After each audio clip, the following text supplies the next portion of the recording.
Praise the Lord everyone. सबको जय मसीह की। आइए मैं आप सभी के लिए उस सामर्थ से भरे और उस पवित्र वचन को पढ़ती हूँ जो पवित्र वचन हमें परमेश्वर के दास अपोस्टल अंकुर यूसुफ निरूला जी द्वारा और परमेश्वर की दासी पास्टर सोनिया यूसुफ निरूला जी द्वारा दिया जाता है। आइए मैं आप सभी के लिए उस सामर्थ से भरे और उस पवित्र वचन को मैं आप सभी के लिए पढ़ती हूँ। आमीन। परमेश्वर की सोच, जैसे कि पवित्र बाइबल यिर्मयाह 29 की 11 आयत में लिखा है, क्योंकि यहोवा की यह वाणी है कि जो कल्पनाएं मैं तुम्हारे विषय करता हूँ उन्हें मैं जानता हूँ, वे हानि की नहीं वरन कुशल ही की है, और अंत में तुम्हारी आशा पूरी करूँगा। आमीन। मेरे प्रियो, इस ऊपर दिए हुए वचन में परमेश्वर ने कहा कि जो मैंने तेरे बारे में सोचा है वो तेरे भले के लिए ही है, न कि तेरे नुकसान के लिए है। हम इतने कीमती हैं कि परमेश्वर ने अपना लहू देकर हमें मोल लिया है। किसी को आशीषित देखकर यह मत सोचें कि क्या मैं भी आशीषित होने के लिए बुलाया गया हूँ या नहीं। मेरे प्रियो, परमेश्वर ने कहा कि मैं जो तुम्हारे लिए सोचता हूँ वो तुम्हारे नुकसान के लिए नहीं है बल्कि तुम्हारे भले के लिए है। तो फिर आप कैसे सोच सकते हैं कि परमेश्वर ने मुझे आशीषित होने के लिए नहीं बुलाया। परमेश्वर ने हर एक के जीवन में अलग अलग तरीके की योजना रखी हुई है और परमेश्वर भी हर किसी को अलग अलग तरीके से इस्तेमाल करता है और आशीषित करता है। आपको यह जानने की ज़रूरत है कि परमेश्वर की सोच आपके लिए क्या है। क्या परमेश्वर आपको एक सेवक, अच्छे कारोबार या एक गृहिणी के रूप में इस्तेमाल करना चाहता है?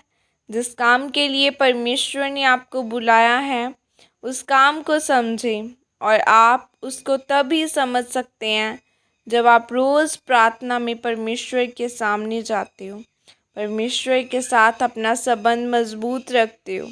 फिर परमेश्वर सपन के द्वारा आपसे बातें करता है। फिर परमेश्वर अपनी योजना को, अपनी सोच को आपके ऊपर जाहिर करता है जो उसने आपके लिए रखी हैं।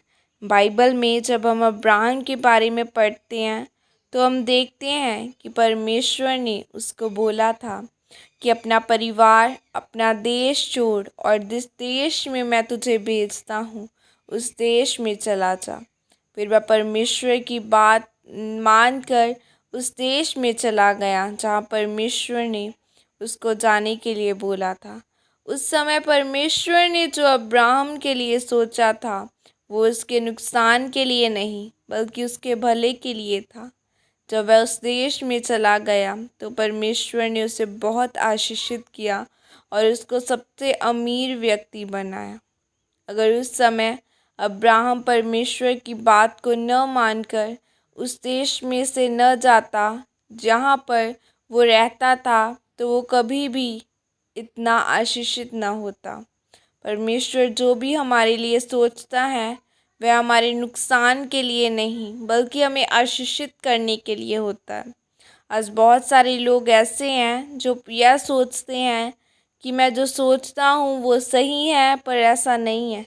परमेश्वर हमारे लिए हमेशा अच्छा ही सोचता है और वो हमारे भले के लिए ही सोचता है, लेकिन वो आपको तभी मिलता है जब आप पवित्रताई में रहते हैं, परमेश्वर के वचनों पर ध्यान लगाते हैं और परमेश्वर में बने रहते हैं। इसीलिए मेरे प्रियो, पवित्रताई में रहें, परमेश्वर के वचनों पर ध्यान लगाएं और परमेश्वर में बने रहें, ताकि जो परमेश्वर ने आपके लिए सोचा है वो आपको मिल सके। और जैसा परमेश्वर ने अब्राहम को आशीषित किया वैसे ही वह आपको भी आशीषित करे। आमीन। यह घोषणा प्रेरित अंकुनुल्लाह जी की तरफ से आपके लिए की गई है।